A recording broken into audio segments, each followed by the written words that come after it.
अच्छे होंगे। मैं प्रभा स्वागत करती हूँ आपका आपके अपने चैनल निंजा कोचिंग में। आज हम लोग पढ़ने वाले हैं 7th क्लास का जो हमारी बुक चल रही है, उसी में चैप्टर 2 है घातांक। तो सबसे पहली चीज है घातांक। घातांक क्या है? देखिए, घातांक मतलब है घात में अंक, मतलब जो पावर में अंक लिखते हैं। जैसे कोई भी नंबर आप देख लीजिए, जैसे 2 है तो 2 की घात में जो कोई भी अंक लिखा जाएगा, जैसे 3 लिख दिया, तो ये जो 3 है इसको क्या कहेंगे? घातांक। ठीक है, घातांक मतलब घातांक का मतलब है जो घातांक जो शब्द है इसका क्या मतलब है? घात में अंक, घात में अंक। ठीक है, उसके बाद इसमें आज हम लोग एक्सरसाइज करेंगे। पहली एक्सरसाइज जो बुक की है और उसी के साथ साथ कुछ कॉन्सेप्ट भी क्लियर करेंगे। तो सबसे पहले मुझे 5 मिनट दीजिए, मैं कॉन्सेप्ट क्लियर करवाती हूँ, उसके बाद हम लोग एक्सरसाइज की तरफ चलेंगे। तो क्या है?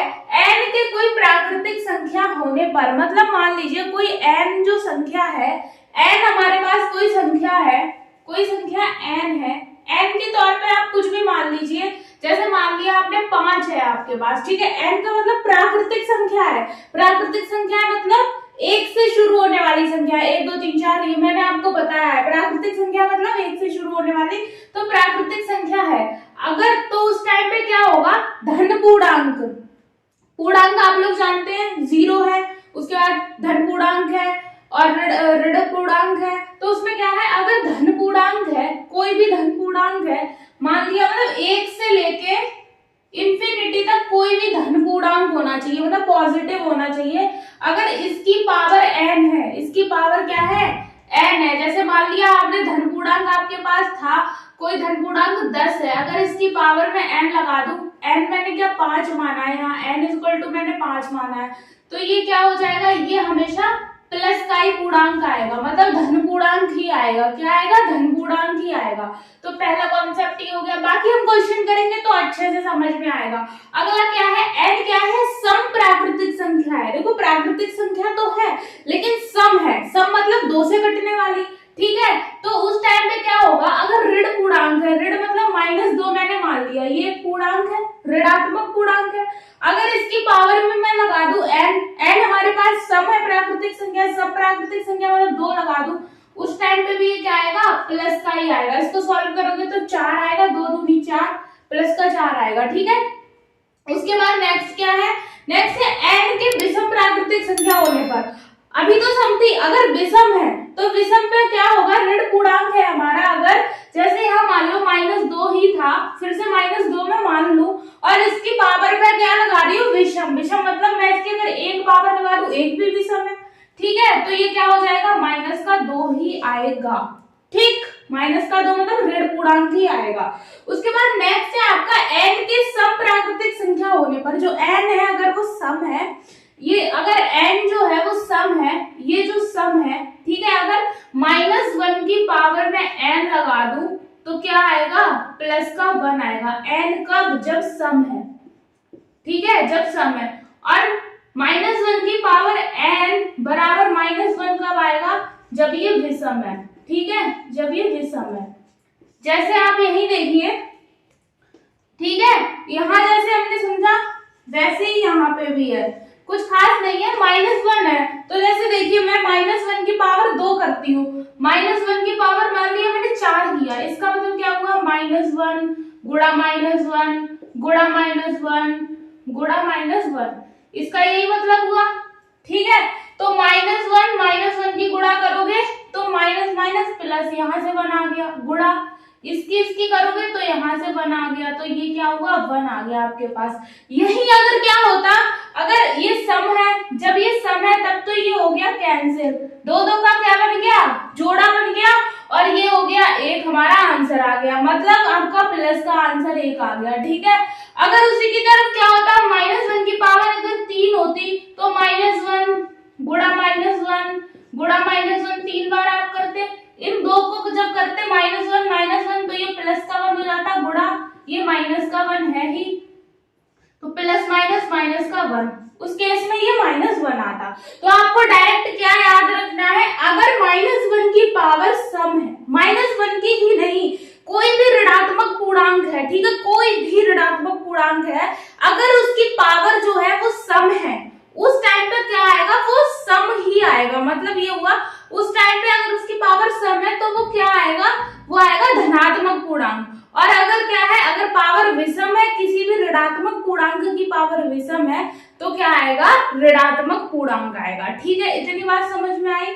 उसके बाद हम क्वेश्चंस की तरफ चलते हैं। हमारी एक्सरसाइज है जो कि एक्सरसाइज 2A है, ये पहली ही एक्सरसाइज है। पहला क्वेश्चन है -2/3 की पावर 5, मतलब -2/3 की घात कितनी है, 5 है। इसका मान पूछा है आपसे, इसका मान क्या होगा। तो देखो -2/5 की पावर कितनी है, मतलब घात कितनी है, 5। ठीक, इसका मतलब हुआ -2 की घात 5 है, बटे में 5 की घात 5 है। अब -2 की घात 5 है, -2 को कितनी बार करना है गुणा, -2 को करना है 5 बार। -2 गुणा -2 गुणा -2, 5 बार लिखना है ये ऐसे। ठीक, इसी तरीके से बटे में क्या है, 5 है, तो 5 गुणा 5 गुणा 5 गुणा 5 गुणा 5, 5 बार लिखना है। अब इसको सॉल्व कर लो, इसको सॉल्व करोगे तो क्या आएगा, -2 -2 -2 -2, 5 बार है ना ये -2। ठीक, ये 5 बार है, यहाँ पे भी गुणा। ठीक, उसके बाद क्या है, 2 दूनी 4, दूनी 8, दूनी 16, दूनी 32, ऊपर आ गया 32। लेकिन आप देखो ये पावर क्या है, विषम, विषम है तो किसका आएगा, माइनस का 32, तो ऊपर आ गया माइनस का 32 बटे 5 25 पंजे 125 और 5 25 125 और 5 25, यहाँ पर 3 है, ये 3 है, तो ये हो गया 3 की करोगे ना,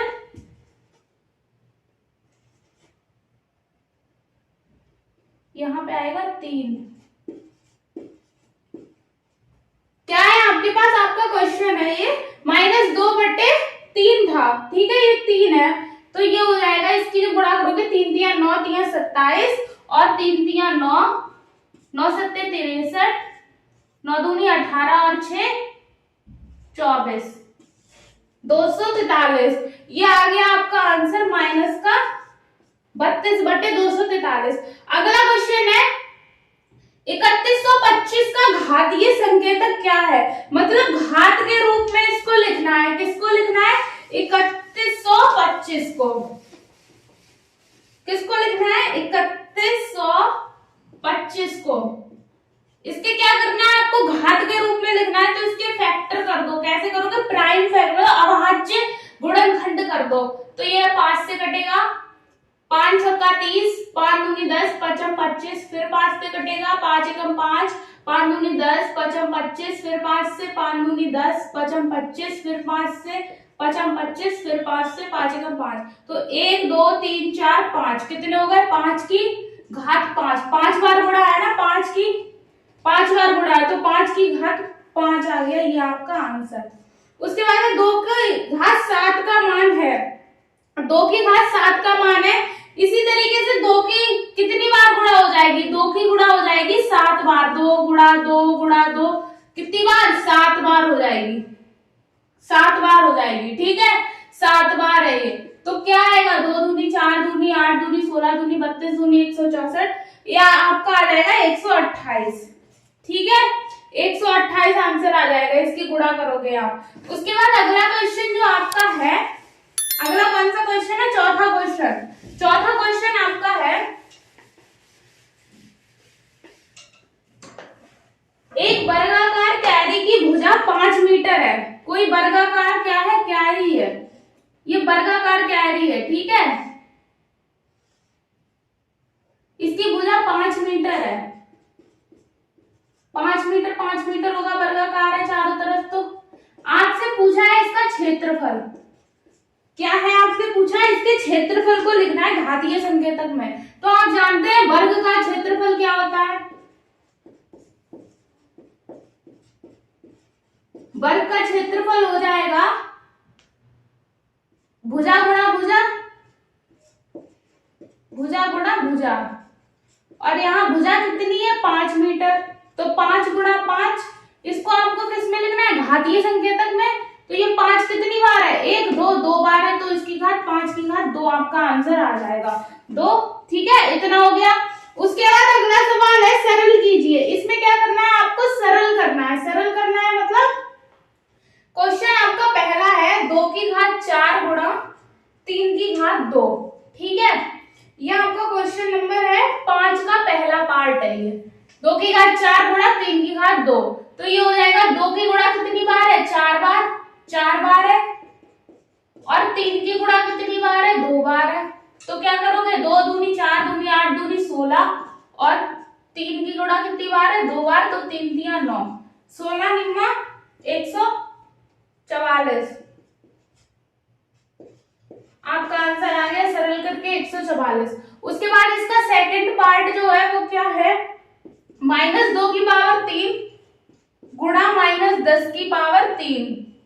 ठीक, 2 की -2 है ना, ऋणात्मक है। अब आप यहाँ देखो, ये ऋणात्मक पूर्णांक है, इसकी पावर विषम है। विषम है तो ये साइन तो माइनस का ही आएगा। 2 दूनी 4 दूनी 8, माइनस का 8 गुणा, यहाँ भी ऋणात्मक है और पावर विषम है, तो यह माइनस का ही साइन आएगा यहाँ भी।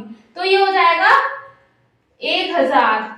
3 बार गुणा करोगे जब, तो इसका आंसर आ जाएगा ये माइनस माइनस प्लस 8000, इसका आंसर आ गया। ठीक है, उसके बाद आपका आखिरी सवाल क्या है, आखिरी सवाल है 15,665 को के अभाज्य गुणनखंड करने हैं और इसको लिखना है 5 पर, मतलब आधार जो है वो 5 होना चाहिए। ये जैसे 5 की पावर 2 लिखा हुआ है, तो ये तो क्या है, घातांक, क्या है, घातांक। और ये जो नीचे जो ये 5 है, ये क्या है, आधार, क्या है, ये आधार, जिस पर घात चढ़ी है वो है आधार। तो आपको इसको लिखना है किसमें, आधार होना चाहिए 5, ऐसे लिखना है। इसके अभाज्य गुणनखंड करने हैं, तो इसके अभाज्य गुणनखंड कर दो, 5 से करोगे तो ये हो जाएगा 5 दिया 15, 5 एकम 5, 5 दूनी 10 और 5 25। फिर 5 से करोगे तो 5 छक्का 30, 5 दूनी 10, 5 25। फिर 5 से 5 एकम 5, 5 दूनी 10, 5 25। फिर 5 से 5 दूनी 10, 5 25, 5 से 5 25 और फिर 5 से 5 एकम 5। तो कितनी बार इसकी गुणा हो गई, इसकी गुणा हो गई 1 2 3 4 5 6, यानी 5 की गुणा कितनी बार, 6 बार, तो 5 की घात 6। ठीक है, आधार यहाँ कितना हो गया, आधार हो गया 5, हमें 5 को ही आधार मान के लिखना था। और घातांक, यहाँ घात कितनी हो गई, यहाँ घातांक हो गया हमारा, घातांक जो है वो क्या है, घात में जो अंक है वो क्या है, 6। ठीक है, तो आज की एक्सरसाइज आपकी खत्म हुई। आई होप आपको समझ में आया होगा सही से, और अगर समझ में आया तो वीडियो को लाइक करें और हमारे चैनल को सब्सक्राइब करें। आज के लिए इतना ही, कल फिर मिलते हैं नेक्स्ट वीडियो में अगली एक्सरसाइज के साथ। तब तक के लिए धन्यवाद।